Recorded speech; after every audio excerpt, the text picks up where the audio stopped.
Hi, I am Sherlock. Welcome to my new mystery case. In the fading hour between gaslight and dawn, when London's soot-stained roofs hold their breath, and even the cabmen grow taciturn, a constable on the Chelsea embankment heard a voice call, "Hush!" from behind a wall where no living soul should have been. It came not like a cry, but as a curious double, first the word itself, and then its own ghost, returned to the ear a heartbeat later, as if the city had learned to speak in echoes. The constable hesitated. He would say afterward that the second "hush," the returning one, sounded nearer, as though the wall had leaned to whisper in his cap brim. It was enough to draw him through the iron wicket to the small, private garden beyond. They called it Greyleaf Court, a rectangle of gravel and clipped yew hedges embowered by brick, and pierced at its far end by a stone arch shaped like the mouth of a seashell. Early letters from the owner, Sir Alister Greyleaf, baronet, engineer, dilettante of acoustics, had earned the place a modest notoriety. He had hired a fashionable architect to curve the beds and line them with pale stone, so that if one stood just so beneath the arch, a whisper would travel the path and return magnified, as if the air itself wished to be complicit. Newspapers had visited, commentators had sniffed, and society had carried away a phrase, "the garden of dying echoes." It was in that garden, on a chill September morning, that Sir Alister was found lying face up upon the gravel, coat unbuttoned, eyes very wide, as if the last thing he had seen had turned back to look at him. There was no mark upon the body. The physician fetched from the neighbouring square could not persuade the pulse to return, nor point to a wound that would excuse its absence. The constable, conscious of his own disquiet, swore that Sir Alister's watch still ticked in the dead man's pocket when he bent above him, though by the time Inspector Lestrade arrived from Scotland Yard, the hands had stopped at 17 minutes after 3. More curious than the stopped watch were the footprints. The gardener, one Evans, former Royal Engineers, a man with a triangular scar high on his cheekbone, kept the gravel rolled with a zeal approaching pride. Even the sparrows disapproved of alighting there for fear of being recorded.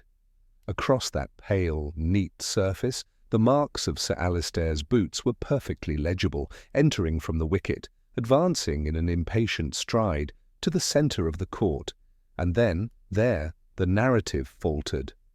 For though the dead baronet lay a few yards further on, the prints ended short of him by 2 measured paces, leaving a tidy oval of unbroken gravel between the last imprint and the fringe of his coat. There were no other prints, save a curious shallow scatter, as if a handful of sand had been cast, and a small scuff near the base of the shell-shaped arch at knee-height. The wicket's iron bolt showed no damage. The inside key, a brass thing on a green cord, rested in Sir Alister's waistcoat pocket. It would be greatly to the comfort of both the police and the reader were the facts to incline toward a simple violence. But there was no sign of poison, so the first examining physician declared, no bruise at the throat, no child's toy of a pistol caught in the hedges, no egress by the adjoining garden, whose wall rose a good 12 feet and had kept its mortared hat on. The only object out of place was a single crimson petal pressed flat against the paler stone near the arch, its darker half bearing the faintest sheen, as though dipped and dried in some transparent varnish. The gardener said no red roses grew within the court. Sir Alister preferred whites and pale pinks for their reflective quality in moonlight. There was also a scent, clean but bitter, that did not belong to flowers. The constable, for whom odours divided broadly into beer and not beer, could say only that it pricked the eyes. A note was found in the inner pocket of the dead man's coat. It was not a letter, but a scrap, one corner torn from a visiting card of thick Bristol board, the gloss dulled on its torn edge. On it had been pencilled 2 words in a tidy engineer's hand, No echo.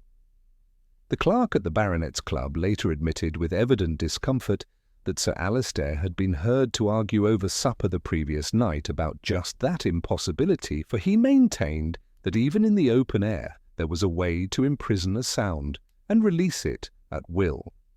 The gentleman walking out of the argument, however, was not a scientist at all, but a singer, a contralto newly ascendant in the opera season, whose patronage Sir Alistair had recently declined in terms that were frank and penetrative.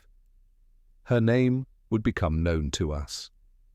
For the present, let it suffice that the manager of her company received a note at nearly the same hour as Sir Alistair's death, couched, so the man later confessed, pale with the duty of it, in language that suggested scandal.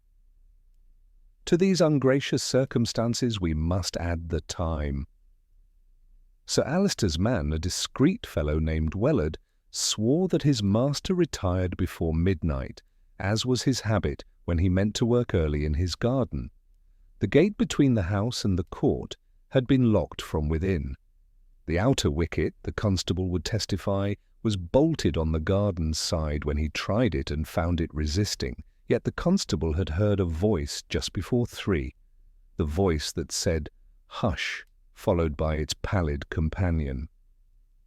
When he gained entry after his initial alarm by summoning the night watchman with a ladder, he found the inner gate still locked and the key nowhere near the latch. Inspector Lestrade, who had learned by hard experience to distrust gardens as breeding grounds for fancies, made the immediate inference that Sir Alistair had suffered a seizure, fallen where he stood, and dragged himself forward with the last of his strength. The clean oval of gravel that did not show marks near his shoulder he attributed to the gardener's over-scrupulous rolling and the morning dew. The note he considered the harmless absurdity of a fashionable mind. He was still composing the paragraph by which he would report to his superiors when the constable, poking without license at the base of the shell arch, discovered a smear of oil on the stone, pale and odourless, the sort used, the gardener said, for delicate clockwork and phonographs, and, beneath that, a thread of the green twine that matched Sir Alistair's watch cord, as though something had been tied there and then very carefully untied. The last and smallest curiosity belonged to sound. The court was not large. A man could walk its length in a dozen steps. Yet the first journalist to press his nose against the wicket later wrote that even in daylight the place lent a queer second life to noises, the click of a penknife, the crackle of a newspaper, that seemed to return with a mind of their own. The constable, a man better fitted to duty than poetry, described it thus: "You drop your voice and it drops after you." The surgeon, who refused to be drawn on anything not strictly anatomical, nevertheless remarked that, standing by the arch, he heard the faintest echo of his own cough long after he had ceased coughing, as if some narrow pipe had carried it away, only to be chastened and brought back. By 9 o'clock that morning the garden wall had acquired a fringe of hats peering over it. The newspapers were already inventing titles for what they called the acoustic mystery of Chelsea. And a slight, hawk-faced gentleman with an expression of cool indifference stood with his hands in the pockets of a shabby dressing-gown at the inner gate, having arrived unbrushed but perfectly awake. My own admiration for Mr. Sherlock Holmes has on many occasions been recorded. I will confine myself here to say that his first glance at the gravel sent a ripple through the assembled men that no echo could have improved. He did not ask how the wicket had been opened, or by whom the body had been moved, or whether we had considered apoplexy. He bent, plucked from the pale stones a thing so small that Lestrade's eye, trained as it was, missed it entirely, and turned it upon his palm to the scanty light. "Wax," he said, almost to himself, "but not candle wax." He looked once at the crimson petal by the arch, once at the clean oval of gravel before the dead man's shoulder, and then at the shell of stone whose interior showed, to my surprise, the faintest crescent of soot along the curve at the height of a man's mouth. "Doctor," he said, and his glance found me with the old, familiar mixture of friendliness and summons. "You smell what does not belong here," I admitted, a little vexed that my senses had already lagged behind his, that the garden held an odour too clean for soil. "Carbolic in part," Holmes said, "and something that once lived." He straightened.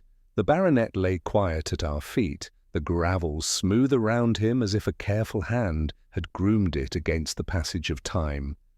Above us, the mouth of the arch gathered every breath and returned it as a whisper. Lestrade, nervous and practical, pushed his hat back and demanded to know who, in heaven's name, could come and go without leaving the least sign of it on the gardener's cursed gravel. Holmes did not answer at once. He had turned his head toward the wall through which the constable had heard the voice, and his eyes had taken that far-off look, which means he is listening to something the rest of us have not yet learned to hear. "A man," he said at last, very softly, as if addressing the arch instead of us.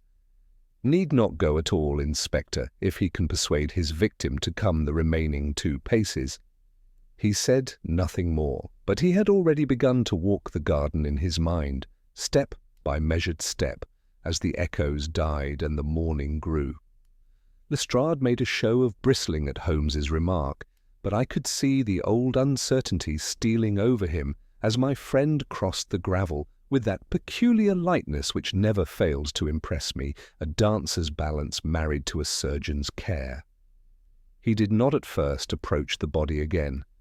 Instead, he went to the shell-shaped arch and, without touching the stone, studied the inner curve where that faint crescent of soot lay like the ghost of a fingerprint. His nostrils flared. Then he stooped, and with the blade of his penknife lifted from a joint in the masonry a crumb no bigger than a poppy seed, which he conveyed to his envelope with a tenderness a jeweller would reserve for an emerald. "Evans," he called, not looking round, "you keep a tidy court. When did you last roll the gravel?" "Yesterday before tea, sir, and again nigh on midnight," said the gardener. His scar lifted with the movement of his cheek. Sir Alister fancied an early walk. He liked the stone's quiet. Holmes's eyes brightened. "Twice, and between the rollings what traffic?" "None, sir, save the gentleman himself and me fetching the roller." Holmes indicated the shallow scatter beyond the last clear boot mark. "And this?" Evans looked vexed. "That's the devil of it. I never left such a mess, like grit from a pocket. I'd take my oath on a clean pan." "Not grit," murmured Holmes. "Dust meal." He glanced at me. "Note, Watson, how it lies thick where any step would have written in it, and yet the oval remains virginal, a hand's work, cast after the last tread, to persuade the eye that many treads might have been. An anxious hand, too, scatter too much and you bury your art." Lestrade coughed. "If you mean to tell me the man was lured forward and fell without aid, why the oil at the arch? Why the soot? Why the— Good Lord, is that my sleeve?" Holmes, who had turned at last, regarded the inspector's cuff with amusement. "It is your sleeve, and it tells me you have had a child with a rash in your house this week." Lestrade flushed. "My brother's boy. Spots like a pepper pot." "Then, if you will forgive me, stand a pace back from the body. Carbolic is our ally, Inspector, but it can obscure a keen nose when indiscriminately splashed." He added to me with that off-hand air which so often masks a lesson. "The unrelated fact, Watson, is seldom unrelated. One must teach the senses to sort what belongs from what is merely near." Having delivered this small reproof with as much kindness as it could carry, he knelt by Sir Alister once more. With a gentleness that I confess moved me, he touched the dead man's hand. then pressed his finger to the inside of the wrist, not to seek a pulse. We knew there was none, but for a print. He examined the faint smear thus obtained, sniffed it, and smiled without mirth. "Residue of shellac and wax," he said. "Cylinder wax, I think. Pray, Evans, did your master keep a phonograph?" "In his workshop, sir," Evans replied. "He said it caught voices fairer than paper." Holmes rose in one fluid line. "Then let us go where voices are kept. Lestrade, have the body guarded, and, if you love me, suffer no journalist to place a finger within 6 inches of that arch." We passed through the inner gate into a low corridor that smelt of metal filings and lemon oil.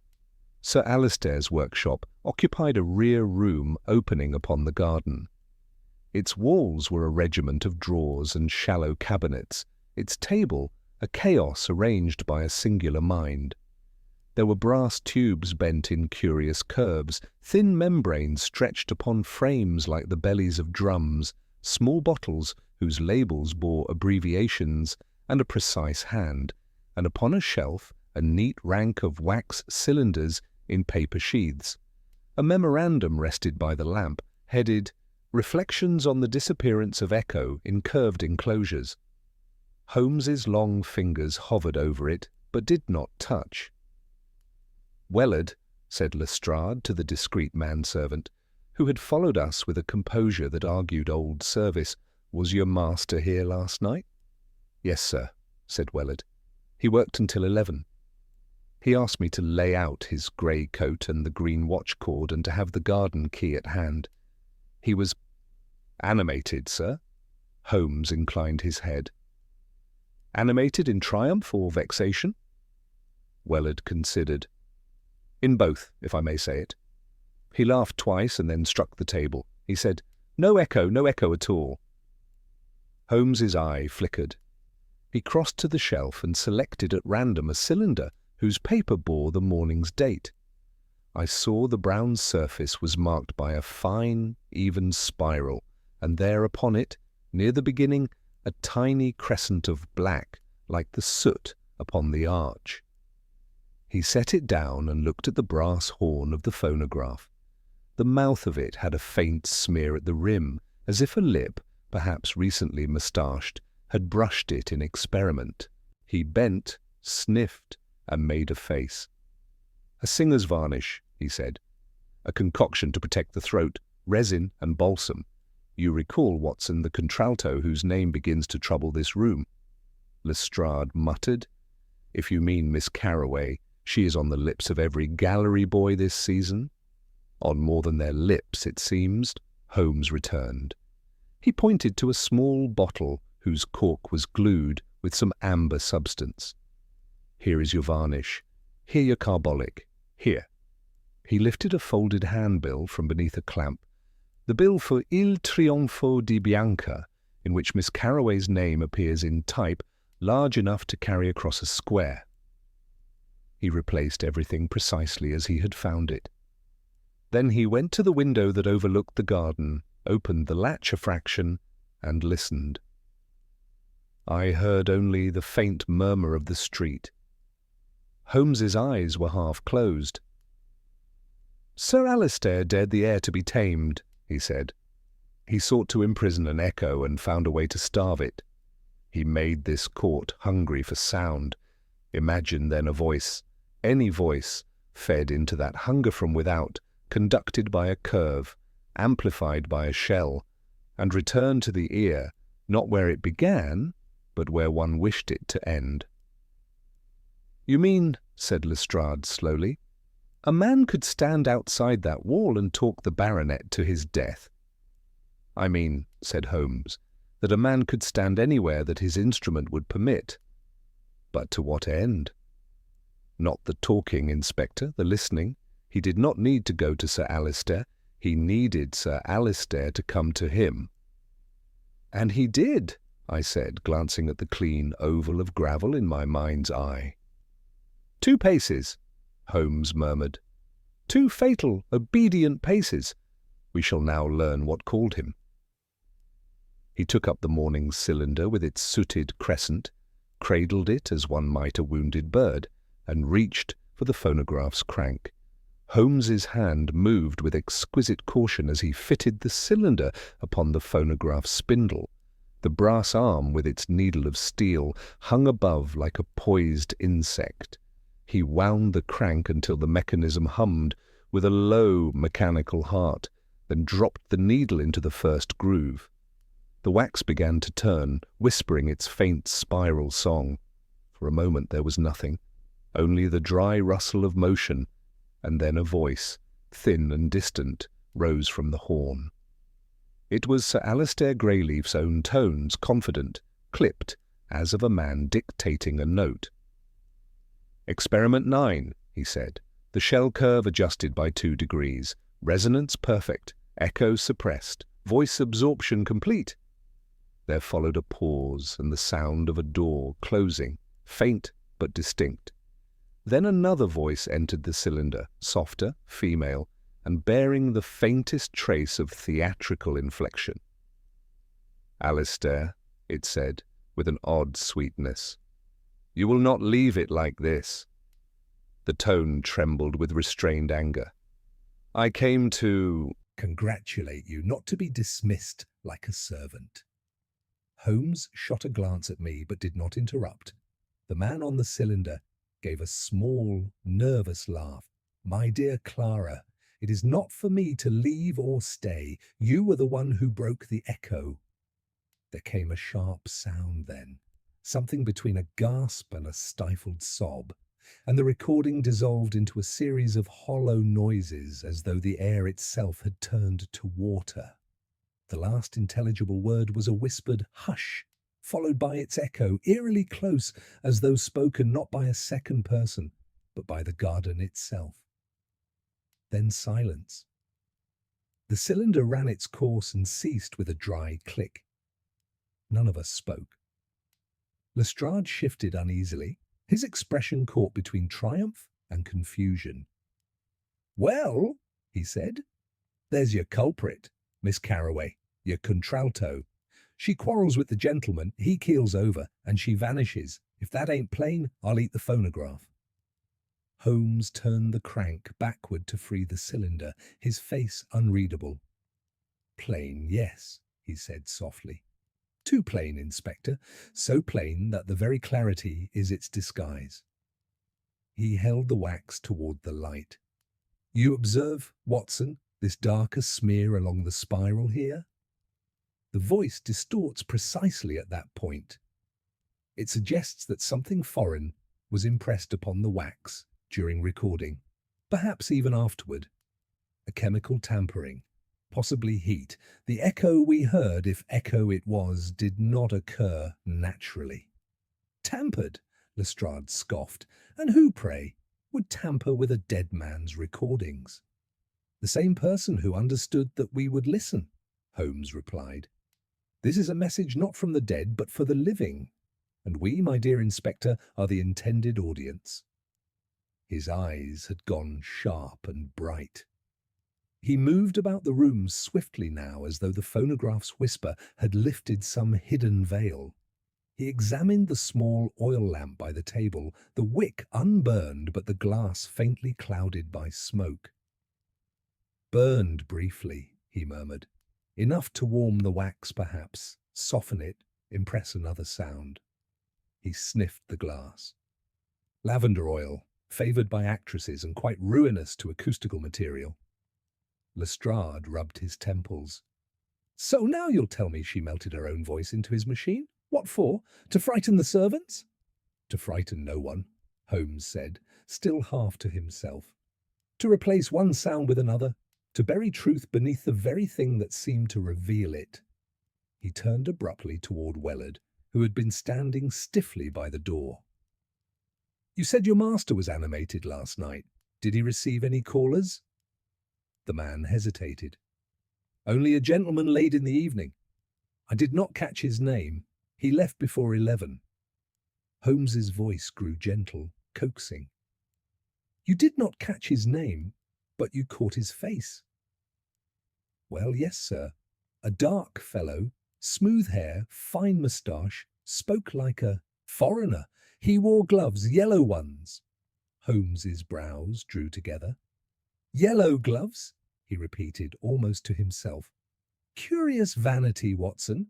You recall the scent of varnish and balsam, a musician's gloves, perhaps, to protect the hands? He reached again for the notebook on the desk and turned to the last page. There, in a hurried hand, was written, "The Echo dies tomorrow, 3 a.m." Lestrade looked over his shoulder and whistled. That fixes it, eh? He knew his time. Suicide, perhaps, by some infernal experiment gone wrong. Holmes smiled faintly, but there was no amusement in it.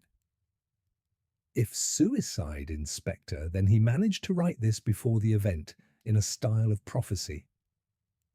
No, Sir Alister Greyleaf was murdered, and the means of his death is concealed in the air itself. He closed the notebook and paced to the window, gazing out upon the empty garden below. The sun had risen now, pale and unkind, laying bare every pebble of the court. The oval of untouched gravel gleamed like a wound that refused to close. "Observe, Watson," he said quietly, "the perfection of the art, a locked space, an untouched surface, and a man who falls without mark. The killer never entered, and yet he stood beside his victim in the last moment." I followed his gaze, my own mind struggling to keep pace. "By sound?" I ventured. "You mean he used sound itself as a weapon?" "Not sound, my dear fellow, its absence. Imagine a field in which all echo is consumed, all resonance nullified. A void, as Sir Alistair dreamed of, a garden where sound dies. To step into that silence, knowing the physics of it, would be to invite madness. The brain depends upon return. Without echo, thought itself stumbles. And if someone familiar with this principle could manipulate that void, why then death might follow as surely as a bullet." Holmes's voice had lowered to a near whisper, yet it filled the room with eerie conviction. He turned suddenly to Lestrade. "You must locate Miss Clara Carraway immediately. Bring her to Baker Street before nightfall, but do so quietly. No talk to the press, no arrest." Lestrade frowned. "You think she's innocent now?" "Innocent," said Holmes. "Of murder, perhaps, but not of folly. She knows more than she dares to confess, and the man with the yellow gloves will not suffer her to speak freely. If my calculations are correct, Inspector, we have less than a day before the echo dies once more, and this time it may take a living voice with it."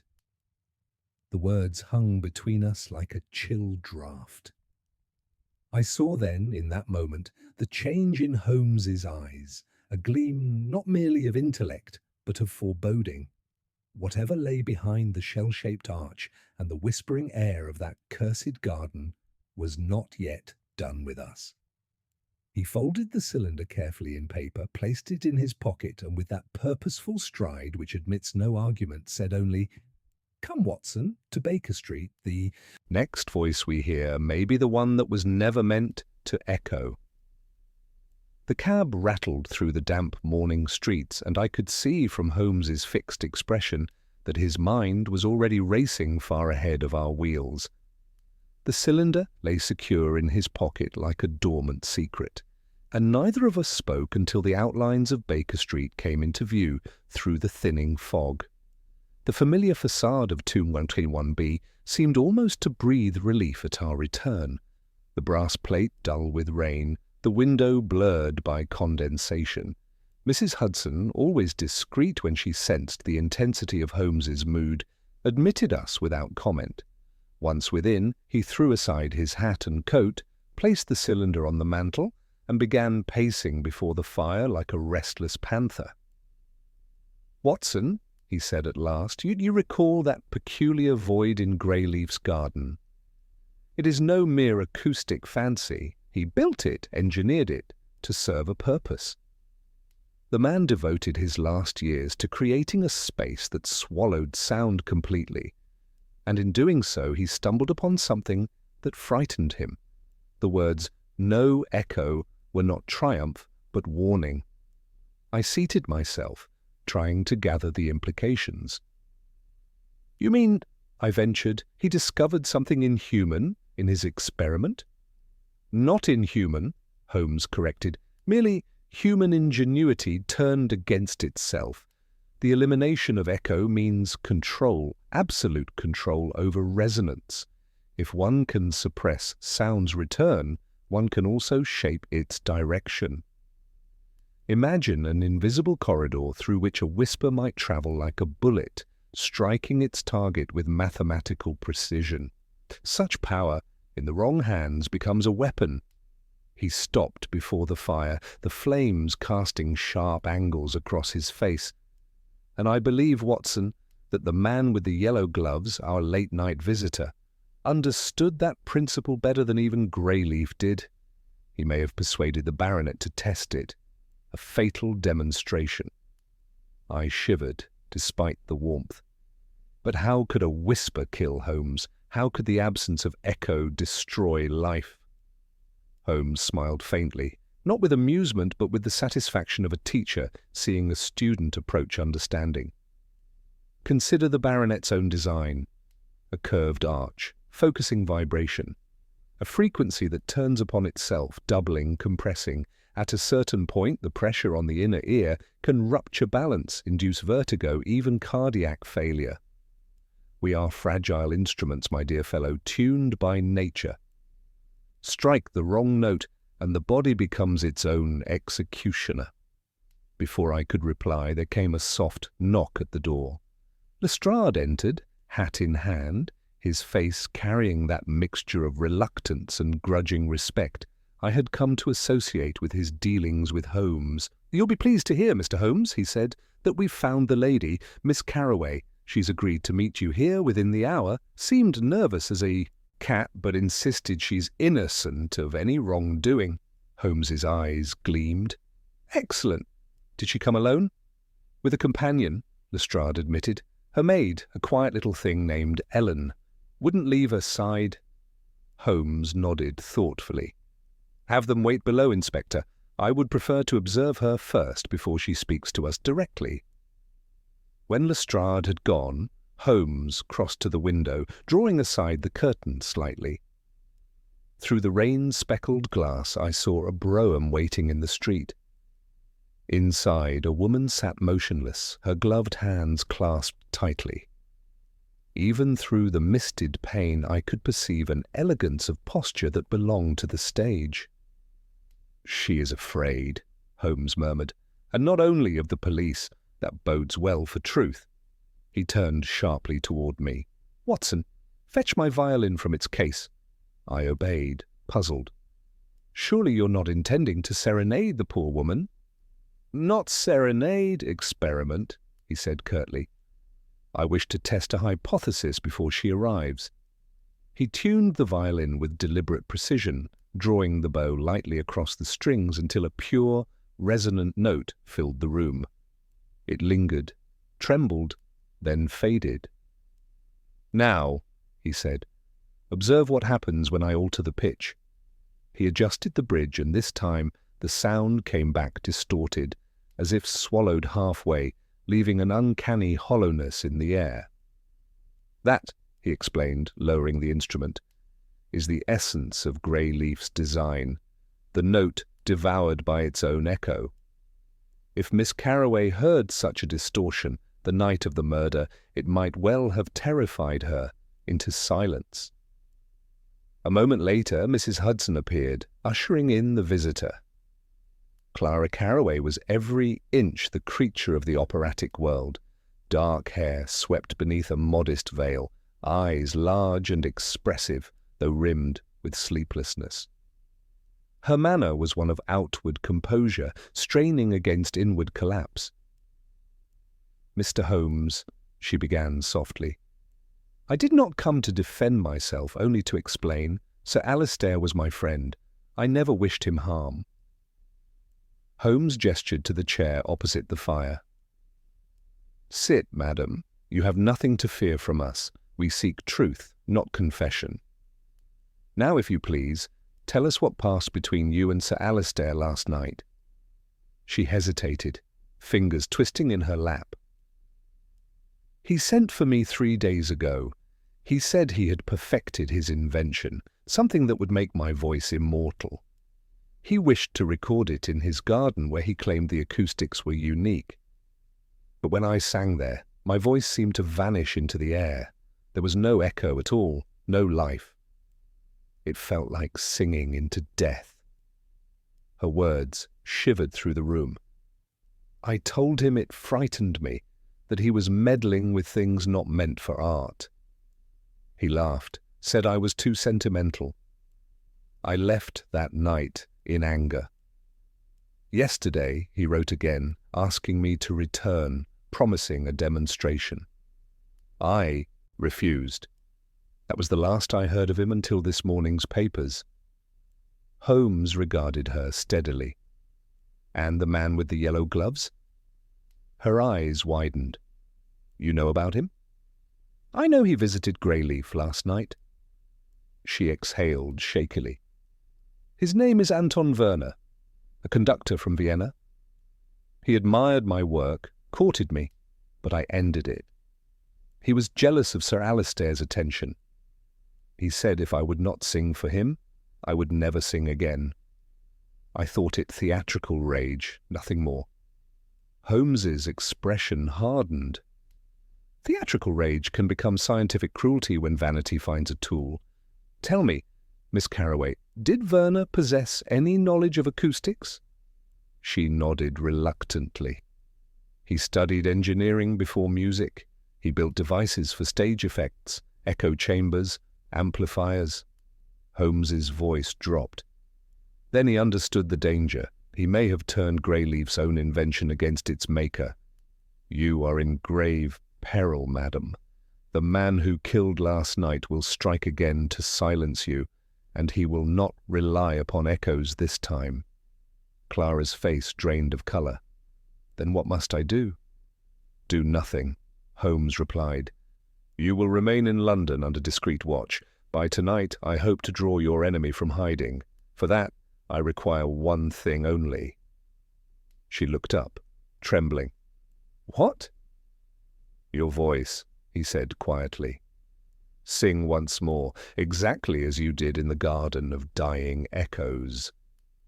And as she stared at him, the rain began again against the window, soft as applause from an unseen audience, while Holmes's gaze held hers with a calculating stillness that promised both danger and deliverance. For a moment she only looked at him, unable to speak, her hands trembling slightly in her lap. Then, with the quiet courage of a performer accustomed to facing hostile silence, Clara Carraway inclined her head. "If it will aid you, Mr. Holmes," she said, "I shall sing." Her voice, even in that simple sentence, carried a strange clarity, as though it had once filled great halls and still remembered the echo of them. Holmes's eyes flickered toward me, a gleam of satisfaction there. "Excellent," he murmured. "Watson, make note of the pitch and resonance when she begins. Every detail may be vital." He moved swiftly about the room, setting a small metal device upon the mantel, a portable resonator of his own devising, a curious contraption of tubes and vibrating plates that hummed faintly when he wound it. He adjusted it toward the center of the room, where Miss Carraway now stood, her veil laid aside, her expression grave. "When you are ready, madam," he said, "the same piece you sang in Sir Alistair's garden, if you please." She took a breath, and in that instant the room seemed to hold its own. Then came the sound, soft, pure, rising like the first light after storm. It was no opera, no grand performance, but a simple phrase of melody that hung trembling in the air. Yet what arrested me was the quality of it. It seemed to vanish before it reached the walls, absorbed into nothingness. Even the violin on Holmes's chair gave a faint, sympathetic quiver, as though recalling the ghost of a note that had passed through it once before.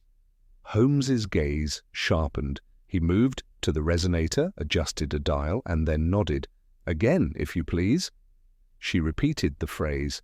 This time I noticed it, a faint echo, not in the room, but beyond it, from the direction of the street, as if her voice had been drawn outward through the very glass. Holmes snapped the dial to silence. "That will suffice," he said gently. Clara's voice faltered, her composure nearly breaking. "What was that?" she whispered. "I felt something answering me." "You did," Holmes said. "Our friend Werner, if I am not mistaken, has been listening. The frequency of your voice is unique, rich in overtones. He used that same timbre to calibrate his device in Greyleaf's garden. Even now, he searches for you, following the trail of his own echo." Lestrade, who had been leaning against the doorway, started. "You mean the fellow's spying on us from the street?" Holmes smiled thinly. "From further than that, perhaps. If he has built what I suspect, a focused acoustic projector, he could be half a mile away and still eavesdrop upon our conversation through the resonance of the air itself, but he will not expect us to answer." He turned suddenly to Clara. "Madam, would you lend me your gloves?" Puzzled, she handed them over. Holmes placed them on the table beside the phonograph cylinder he had brought from the garden. He examined the gloves carefully, sniffing at the fingertips, then held one to the light. "Varnish again," he murmured. "The same compound, but see here, Watson, the faintest glint upon the inner seam, metallic dust, fine, yellow, conductive. It carries vibration. These are not gloves of fashion, they are instruments." Lestrade's eyes widened. "Then the man with the yellow gloves—" "Was never Werner alone," Holmes interrupted softly. "He required a mirror voice, hers, and now he requires it again." He turned to Clara. "Tell me, did you ever see him with Sir Alister?" "Only once," she said, "at the theatre. They spoke briefly after a performance. I thought they had known each other before." Holmes's lips pressed into a thin line. "That confirms it. Werner and Greyleaf collaborated, each for his own vanity. Greyleaf for scientific triumph, Werner for dominion over sound itself. But when the invention proved deadly, the partnership dissolved in blood." Lestrade rubbed his chin. "And now the conductor wants the lady silenced because she knows." Holmes gave him a look of weary approval. "Precisely. And since he cannot rely upon subtlety much longer, he will grow desperate. Therefore we shall offer him an opportunity he cannot resist." He went to his desk and began writing swiftly, the scratch of his pen sharp in the quiet. When he had finished, he folded the note and handed it to Lestrade. "You will have this printed in tomorrow's evening papers. It will read that Miss Carroway, unable to bear suspicion, intends to revisit Greyleaf Court tonight to lay flowers upon the place of death. Add that she will perform a brief song there, as her farewell to the departed. You will ensure that word reaches Werner through whatever channels you deem efficient." Lestrade blinked. "You mean to use her as bait?" Holmes's tone softened. "To use her courage, Inspector. The difference is moral, but essential." He turned to Clara. "You understand the risk, madam?" Her answer came without hesitation. "I do. If this man destroyed Alistair, he will not rest until his truth is known. I will go." Holmes inclined his head, a gesture of genuine respect. "Then tonight, at precisely 10, we meet again at Greyleaf Court. Watson, bring your revolver. Lestrade, have men positioned at each corner of the square, but keep them unseen. The murderer will come for the voice he believes he commands, and he will find instead the silence of justice." She rose, pale but resolute, and Holmes escorted her to the door. As it closed behind her, the room seemed strangely hollow. The faint hum of the resonator had ceased, yet I thought I heard, for just an instant, a whisper from nowhere, a single, ghostly note dying upon the air. Holmes's gaze flicked upward and his expression darkened. "He is listening still," he said. "The game has already begun." I felt the chill in his words, and though the fire burned steady, I could not shake the feeling that some unseen ear had indeed been present among us, waiting, poised like an echo that refused to die. Holmes turned toward the window once more, his silhouette sharp against the dimming sky. "Tonight," he murmured, half to himself, "the echo will speak its last, and so will the man who created it." Night drew its curtain over London in a slow, brooding sweep, the gas lamps kindling one by one like sentinels guarding the city's darker corners. The air was heavy with moisture, that peculiar stillness before rain when sound travels too well, making every distant footstep sound unnervingly near. At 10 minutes to 10, Holmes and I arrived at Greyleaf Court.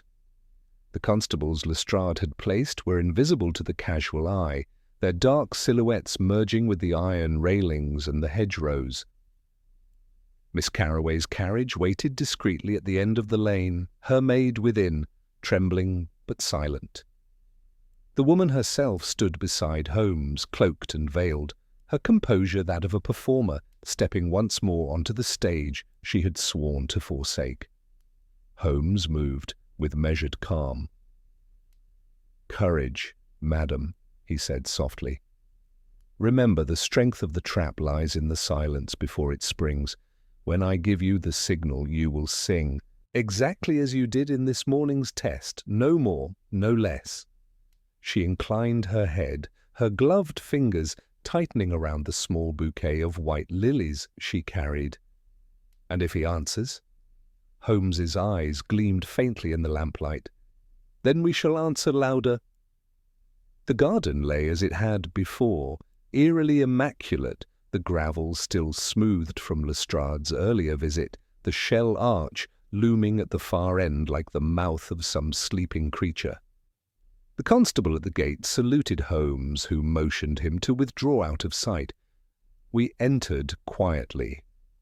Even the air here felt different, thick with unseen design. The faint scent of oil and something metallic lingered, as though the very atoms of the place remembered the baronet's fatal experiment. Holmes paused, examining the arch once more with his lantern. "Observe, Watson," he murmured. "The soot has been disturbed since morning. Someone has been here." His fingers brushed the base. "And here, a fine line of dust, newly settled." He returned to adjust his mechanism. "He means to reproduce the conditions of the death." Lestrade appeared from the shadows, revolver in hand. "All my men are in position," he whispered.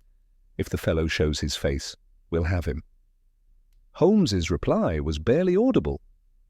"If he shows his face, we have already failed. He will not need to be seen to kill again. Keep your eyes upon that arch and your men steady. The moment I raise my hand, have them close in, but quietly. Our quarry hunts with his ears." Miss Carroway stood at the centre of the garden, the lilies trembling faintly in her hand. Holmes nodded to her.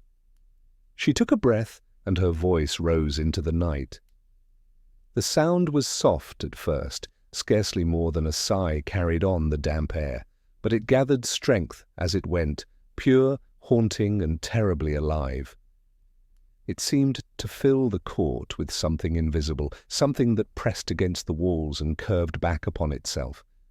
Then, without warning, the note changed. A strange vibration shivered through the air, faint at first, but growing with unnatural intensity. The leaves in the hedges trembled, the gravel shifted as though under a current, and Miss Carroway faltered, clutching at her throat. Holmes was already moving. "Down!" he shouted. "Lestrade, by the arch!" I heard a sharp, metallic hum, a sound unlike any I had known, half musical, half monstrous. A thin beam of air shimmered between the arch and the centre of the garden, bending the mist itself. Holmes leapt forward, drawing from his coat a compact mirror no larger than a watch face and angling it into the beam. There was a sudden, piercing shriek of vibration, and then silence. Holmes straightened, his features grim. "He's close," he said.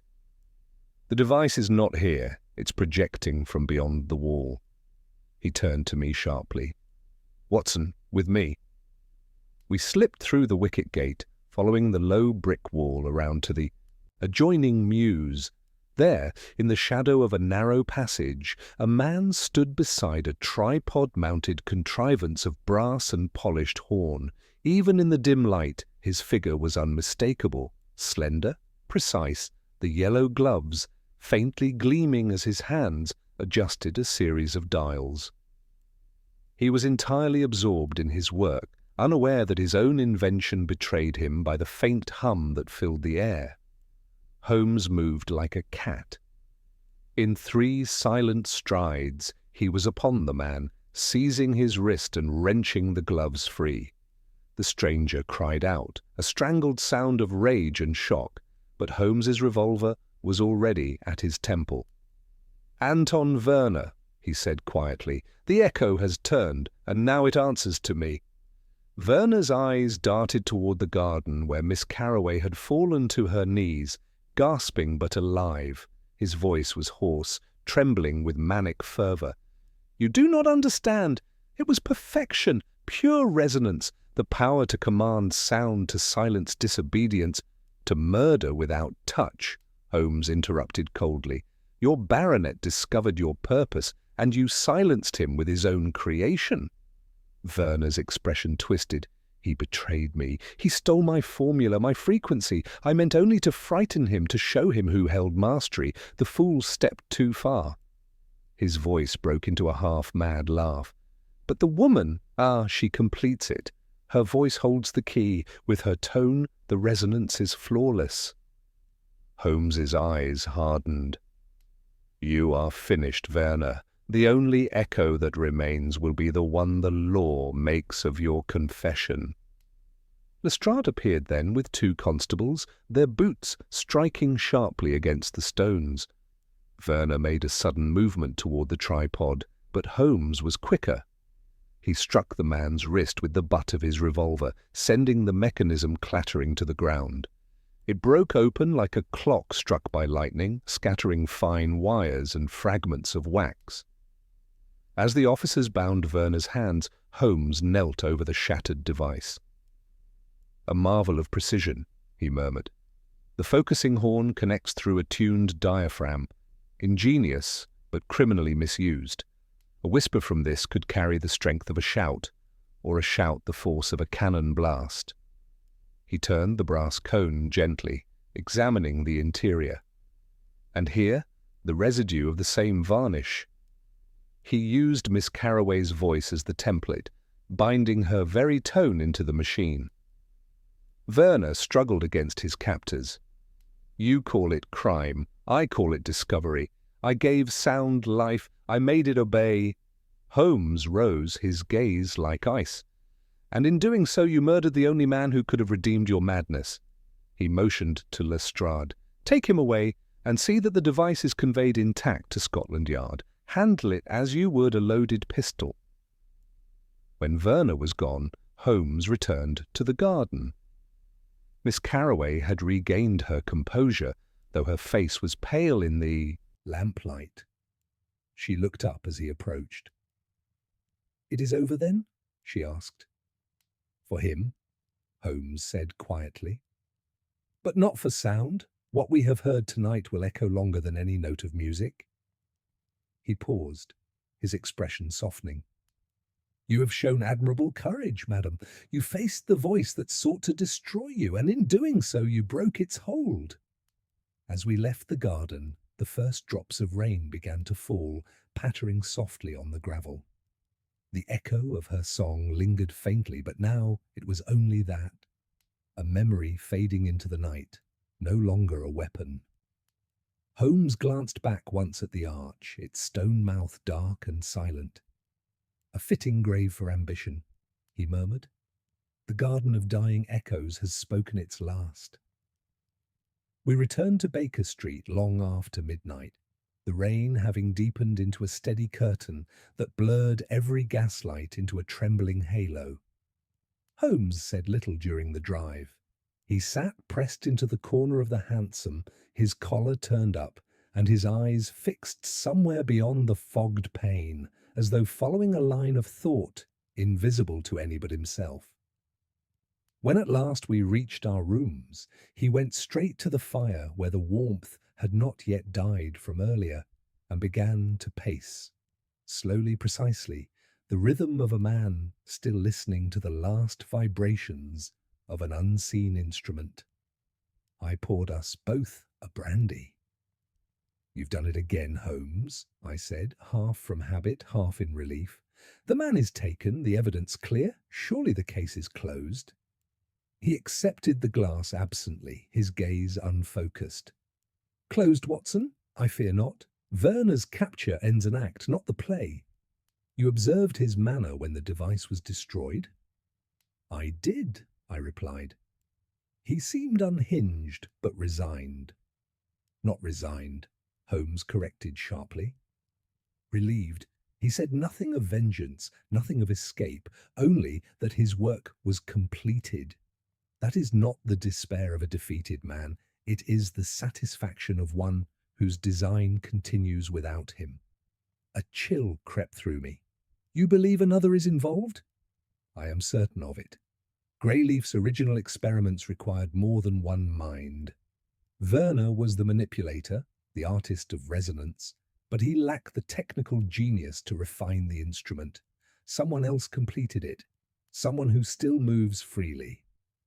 He sat abruptly, steepling his fingers beneath his chin, his features illuminated by the flicker of the fire.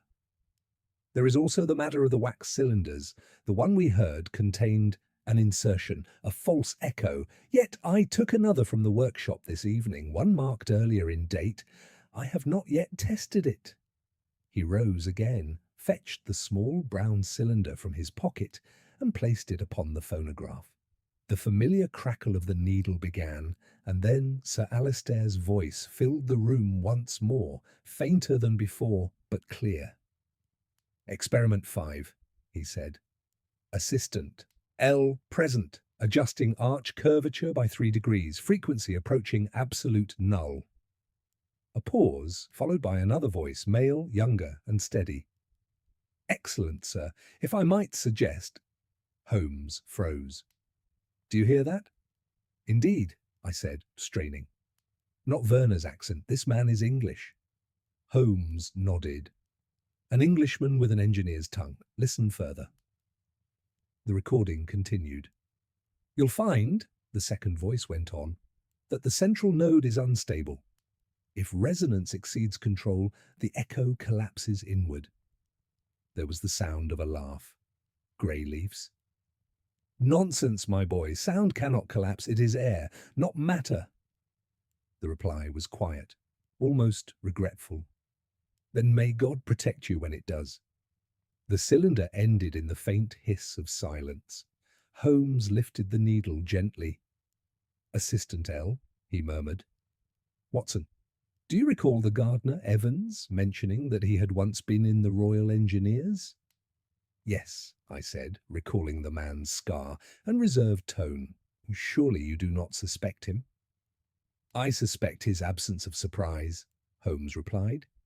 "He stood in that garden where his master lay dead, saw the footprints end in mid-gravel, and yet spoke not a word of wonder.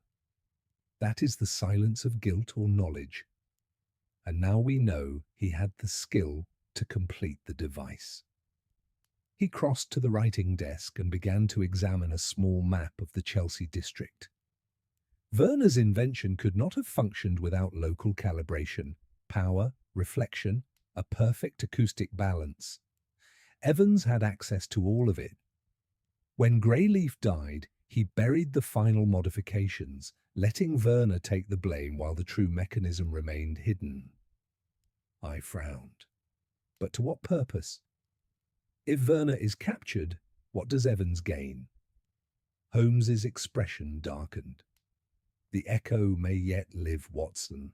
There are more devices than the one we shattered tonight. Greyleaf's blueprints were absent from his workshop.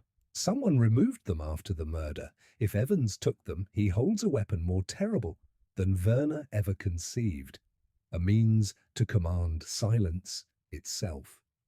The fire cracked. For several minutes, neither of us spoke.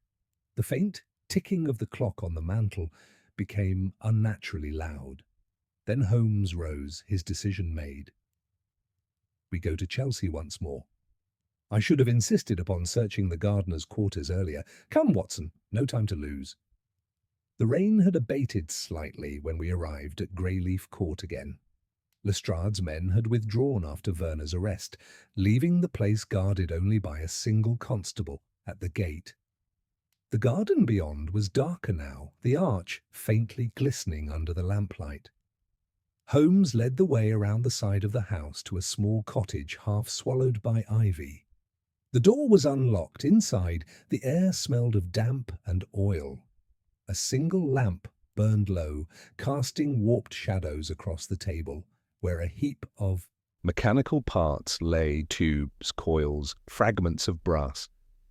Beside them sat an opened notebook filled with diagrams in Greyleaf's handwriting, annotated by another hand, precise, smaller, colder. Holmes bent over it. "So," he whispered, "our assistant completed his master's work after all." At that instant, a floorboard creaked behind us. Holmes straightened, revolver in hand. From the corner of the room, Evans emerged, his scar catching the lamplight. His expression was not defiant, but calm, almost mournful. "You should not have come, Mr. Holmes," he said softly. "The sound is awake again." Before either of us could move, he touched a small switch on the table. A vibration passed through the floor, low at first, then swelling until the very glass of the lamp quivered. My teeth ached with it. The room seemed to pulse like a living thing. Holmes lunged, striking the switch back with his cane, but the vibration continued, fed from some unseen source. Papers fluttered from the desk. "He's built another!" Holmes shouted. "Outside! Find it!" I rushed to the window, and through the fog I saw a faint, circular shimmer forming above the garden, like a halo of mist, vibrating in rhythm with the sound that now filled the air. Evans laughed, a hollow, despairing sound. "He wanted to stop the echo," he cried. "But you can't stop what has already learned to return." Holmes seized him by the arm, forcing him back from the machinery. "You've created a monster of physics," he said coldly. "Now you'll watch it die." He ripped free a cluster of wires and hurled them into the lamp's flame. Sparks flew, the smell of burning metal filled the air, and with a thunderous pulse, the vibration ceased. For a long moment there was only silence, so complete it hurt the ears. Then Holmes released Evans, who sank to his knees, staring blankly at the ruined table. "You don't understand," the man whispered. "It's still there, in the air, waiting." Holmes looked down at him, his face pale but resolute. "Then, my dear fellow," he said quietly, "we shall make certain the air itself has no memory left to hold it." Holmes's words hung in the air like a challenge to the darkness itself. Evans knelt amid the debris of his ruined device, trembling, not from fear, but from exhaustion, as though some vital current had been drained from him along with the last hum of the machine. The silence that followed was so complete that even the tick of my watch felt intrusive. Holmes stood motionless, his revolver still at his side, eyes fixed on the faint shimmer that lingered where the resonance halo had been moments before. For an instant I fancied that the air itself seemed to pulse faintly, as if breathing. Then Holmes spoke very quietly. "It will not do, Watson. Something remains. The vibration has not dispersed. It has transferred. He crossed to the table again, his gaze moving over the scattered fragments of wire and brass. A small crystal tube lay among them, cracked but intact at its base. "Here," he said, holding it up. "Greyleaf and Evans have managed what no physicist would dare, capturing sound within a vacuum chamber. The resonance, once created, cannot escape. It feeds upon itself, growing in amplitude until released. That is what you saw just now." Evans lifted his head weakly. "He wanted to harness it," he said, voice trembling. "To make silence obedient. He said if we could bind the echo, we could control space itself, make a place where words could never return." Holmes regarded him coolly. "And instead you created an engine that kills. The difference between mastery and destruction is as thin as that wire you burned." Evans looked at him with a hollow expression. "It was never meant for that. But when Werner came, he saw its power. He took the first model, convinced Greyleaf to demonstrate it. I tried to stop him." "Too late," Holmes said. "You stopped neither him nor yourself." He turned abruptly to me. "Watson, hold the lamp steady." I did so, and Holmes leaned close to the apparatus. His keen eyes caught a faint oscillation within the glass. "It lives still," he muttered. "The captured vibration, a perfect prison of airless silence. If this burst, the energy might release as a shockwave no ear could bear." He wrapped the fragment carefully in his handkerchief and placed it inside a padded tin case from his pocket.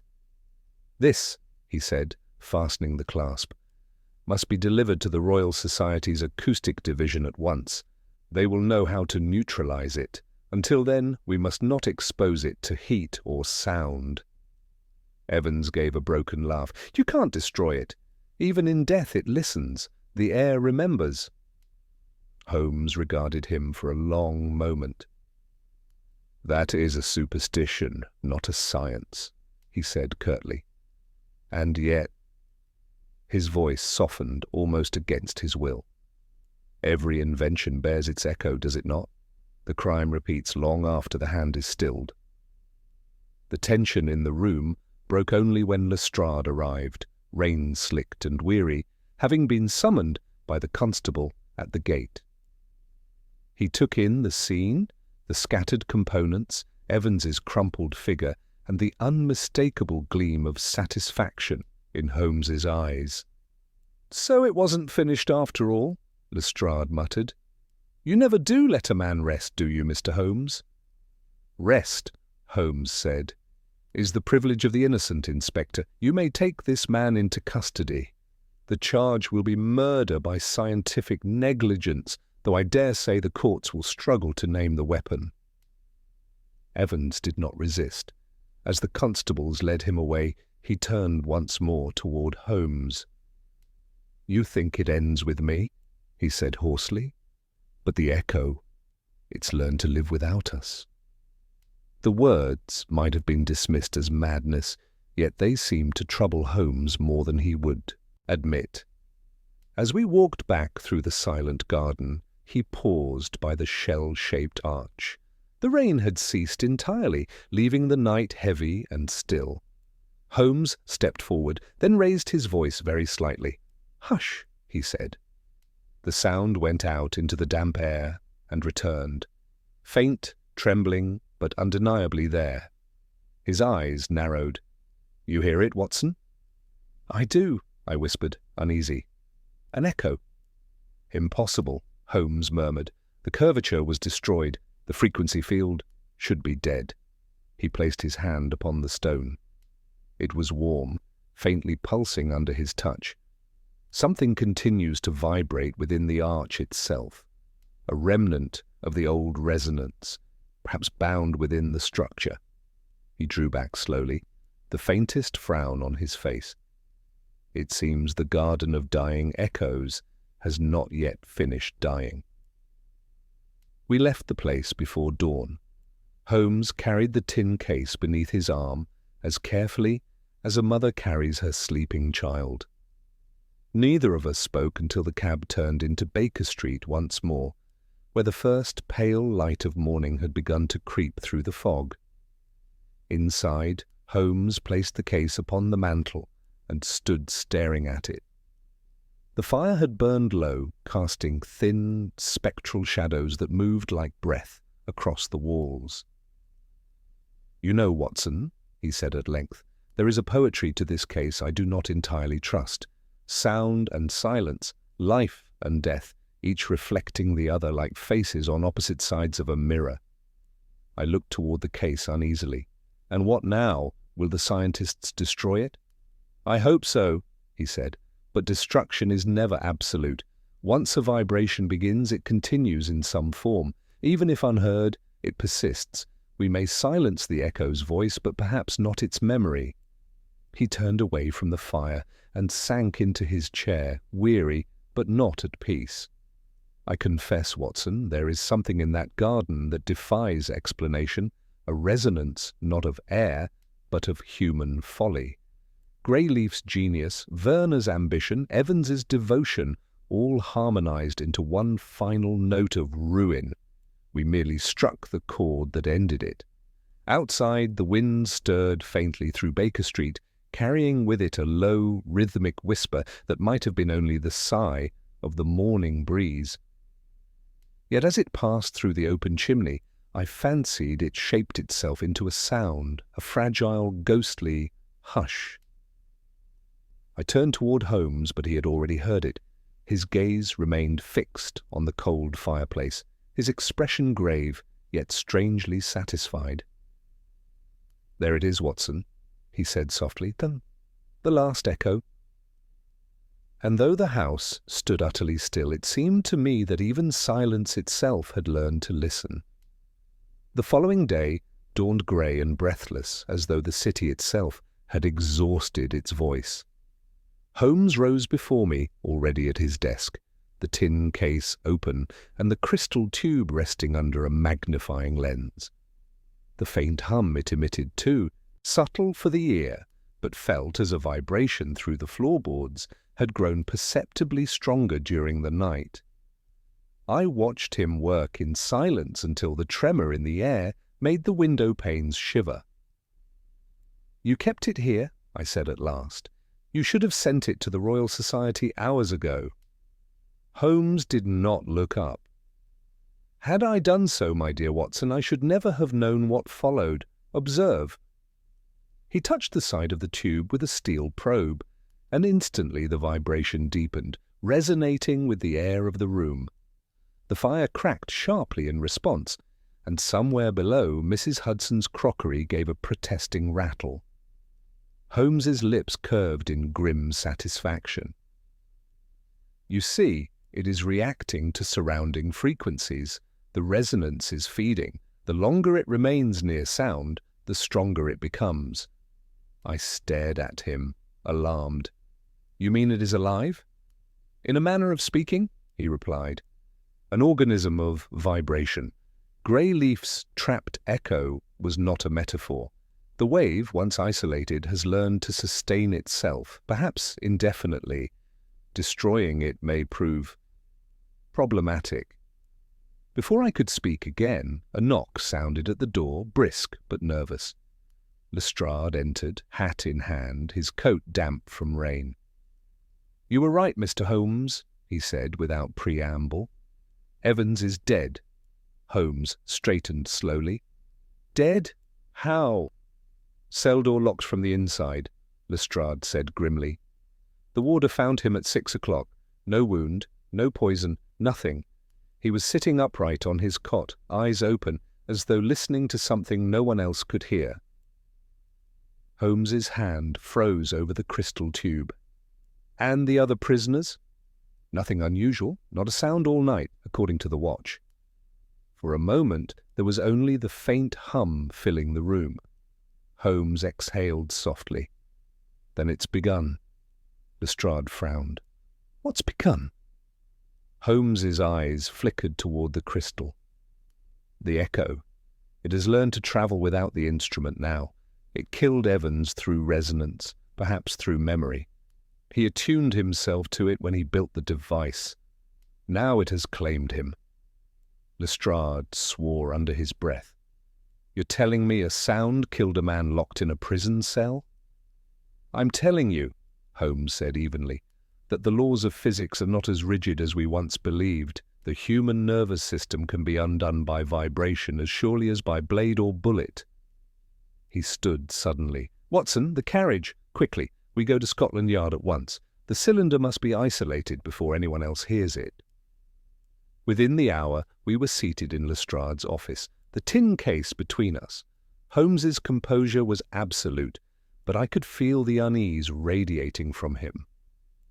You must clear the lower wing, he instructed Lestrade. Move every man above ground level, then fetch a copper-lined box from your evidence room. Lestrade obeyed, though muttering about scientific witchcraft. While we waited, Holmes leaned close to the case. Watson, note this. The vibration weakens in open air but strengthens in enclosed space. Sound confined is sound magnified. That is why Greyleaf built his garden walled on all sides. It was both laboratory and tomb. As if to affirm his words, the low hum intensified, rattling the desk drawers. Papers fluttered from their piles. Holmes's expression grew taut. It's responding to us, he whispered. Our voices are feeding it. Silence, Watson, complete silence. We both held our breath. The sound ebbed slightly, quivering like something half alive. Holmes drew a narrow strip of fabric from his pocket, wound it around the tube, and placed the entire thing inside the copper box Lestrade had fetched. He snapped the lid shut, and instantly the vibration ceased. There, Holmes said quietly. Contained, for now. Lestrade exhaled in relief, but Holmes did not relax. It must be submerged in running water, he continued, somewhere distant, where vibration cannot take hold, perhaps the Thames at its broadest point. And yet, his voice faltered. I watched him closely. You doubt even that will stop it? I doubt the permanence of any silence, he said. Sound has memory. Once created, it endures. What Greyleaf and Werner unleashed cannot be unmade. It can only be drowned. We left the yard near dusk, the copper box secured beneath Holmes's arm. The rain had begun again, sweeping across the city in sheets. By the time we reached the river, the lamps along Westminster Bridge burned like dim stars through the mist. Holmes stood at the railing, his hair plastered by rain, his eyes fixed on the water below. You see, Watson, he said, raising his voice above the storm, man's genius always returns to mock him. He teaches the air to speak, and one day the air refuses to stop. He placed the box upon the stone ledge, undid the clasp, and for a fleeting instant I heard it again, the faintest, most fragile hum, like a breath drawn by something invisible. Holmes looked at me once, then tipped the box into the torrent. It vanished with barely a splash. The current swallowed it instantly, carrying it toward the dark mouth of the Thames. The rain fell harder, drumming against the surface, until even the memory of sound was lost beneath the water's endless rhythm. Holmes remained motionless for a long while, hat in hand, his face unreadable. At last he turned. It will drift to the sea, he said. And perhaps there, amid the world's vast noise, it will find peace. We walked in silence back through the wet streets, neither of us speaking. Only once, as we passed beneath an arched arcade, did Holmes pause. A stray breeze funneled through the stone, carrying with it a faint whisper, so faint I might have imagined it. "Do you hear it?" he asked softly. I nodded. Yes. He smiled without mirth. An echo. Watson, always an echo. And as we stepped back into the rain, I could not help but feel that something unseen had followed us from the river. something patient, waiting and still listening. The fog thickened again that night, rolling low and heavy over the river, as if the Thames itself meant to hide what had been cast into it. Holmes had slept little, if at all. I found him seated at the window when dawn came, still in the same position, pipe extinguished between his fingers, his expression one of profound calculation tinged with unease. "It is quiet," I said softly. "Perhaps too quiet," he murmured. "Do you hear that, Watson?" "Nothing. Utter silence. The birds have not sung this morning." I listened, and he was right. The stillness beyond the glass was uncanny, as though the city had been muffled under some invisible dome. Even the rattle of distant carriages seemed strangely diminished, swallowed before reaching our ears. Holmes rose, crossed to the fireplace, and threw another log onto the fading embers. The crackle of the flame came delayed, faint as if through water. He turned sharply toward me. "It's begun to spread," he said. The river was not its end, it was its conduit. Before I could reply, Mrs. Hudson appeared at the door, pale and trembling. "Mr. Holmes, sir," she said, "it's the street outside. The milkman says every sound is wrong. The church bell in Marylebone struck, but no one heard it till half a minute after." Holmes seized his coat. "Watson, with me?" Outside, London seemed trapped in a peculiar dream. The air felt dense, weighted, and every sound, hooves, wheels, voices, arrived warped and belated, as though travelling from some great distance. People stood in clusters, murmuring in confusion. Holmes knelt in the street and struck a match. Its tiny crackle, too, came delayed. He rose, eyes blazing with fascination and dread. "It has entered the atmosphere," he said. A resonance wave from the device propagated through the river's current into the city's damp air. It feeds on vibration, absorbs, reflects, and repeats, an echo without end. We hurried toward the embankment. The Thames lay grey and vast under a colourless sky, the water smooth as a mercury. Policemen were gathered there, Lestrade among them, shouting to one another, but their voices carried strangely, muffled and overlapping. "We've reports from Greenwich to Westminster," Lestrade called as we approached. "Boats adrift, men claiming to hear whispers under the water. Sirens, they say. Half the docks are refusing to work." Holmes leaned over the railing, studying the current. A faint shimmer pulsed beneath the surface, a distortion that rippled in concentric circles. "There," he said, "the resonance has found its medium." He turned to Lestrade. "Have the bridges cleared? No heavy traffic. Sound amplifies through weight and pressure. We must reach the source before the entire river vibrates itself into chaos." We followed the embankment east, the distortion growing stronger with each step. Even the cobblestones underfoot seemed to tremble faintly. Holmes stopped before an old drainage tunnel that fed into the Thames, its arch half submerged.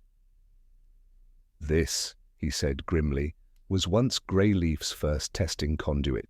I read of it in one of his early patents, an abandoned acoustic chamber meant to test underground transmission. The echo has returned to its birthplace." Without hesitation, he climbed down toward the entrance. I followed, though the air grew colder and heavier as we descended. Inside the tunnel, a faint light pulsed intermittently, pale, rhythmic, like the breathing of some great creature. The sound was not sound as we knew it, but a feeling, a pressure in the chest that made the heart stumble. Holmes advanced, the beam of his lantern cutting through mist. "Steady, Watson," he said. "We are walking into the belly of the resonance itself." At the tunnel's heart stood what appeared to be a mound of debris, stones, river silt, fragments of metal. But within it, something gleamed. Holmes brushed aside the muck, revealing the shattered copper box we had cast into the Thames. The lid was twisted open, and the crystal core within pulsed faintly, cracks spreading through its surface like veins of light. Holmes stared in awe. It survived the fall. The current's pressure strengthened its frequency rather than broke it. We have created a living resonance, my dear fellow, a self-perpetuating vibration seeking equilibrium. The hum intensified, shaking droplets from the tunnel roof. Holmes stepped closer, pulling from his coat a small flask of acid. "Only one recourse remains," he said. "If we can alter its frequency by chemical reaction, we may destabilize the echo's symmetry. Once broken, it cannot sustain itself." He uncorked the flask, but at that instant the air surged outward in a sudden wave, throwing us both back against the tunnel wall. The light from the crystal flared blindingly, accompanied by a deep, sonorous tone that seemed to fill the world. For a heartbeat, all existence became vibration. I saw Holmes silhouetted against the radiance, his hand shielding his face, his voice lost in the roar. Then, as suddenly as it began, the sound died. Absolute stillness fell, not the false quiet of before, but a true, cleansing silence. Holmes lay half-sprawled beside the shattered remnants of the crystal. The acid flask lay broken, its contents hissing upon the stones. I knelt beside him, my ears ringing with emptiness. "Are you hurt?" I gasped. He opened his eyes slowly, and a faint smile ghosted across his face. "No, Watson, merely overwhelmed. It's over." We climbed from the tunnel into pale daylight. Above us, London stirred to life again, the distant chime of a bell, the creak of a cart, the faint cry of a vendor. The world had its voice back. Holmes looked toward the river one last time, where the current flowed smooth and untroubled. "The resonance has dissolved," he said quietly, "drowned not by force, but by dissonance. The human voice, imperfect though it is, remains stronger than any echo." Lestrade met us on the embankment, bewildered but relieved. "Whatever you did, Mr. Holmes, it stopped. The air's clear again. The birds are singing." Holmes smiled faintly. "Then let them sing, Inspector. Their music is the world's reminder that silence, though beautiful, must never rule it." That evening, as the lamps glowed warm against the misted panes of Baker Street, I found Holmes once more at his violin. He drew the bow softly across the strings, coaxing a note so gentle it barely existed. "Do you hear it, Watson?" he asked. "Yes," I said, listening. He smiled without looking up. "So do I, and nothing answers it now." Outside, London breathed again, the faint murmur of life rising through the night, a chorus to the city's restored heartbeat. The case of the Garden of Dying Echoes was at last concluded, though even now in quiet moments I sometimes imagine that deep beneath the Thames a fragment of that impossible resonance still stirs, waiting for some future sound to wake it once more.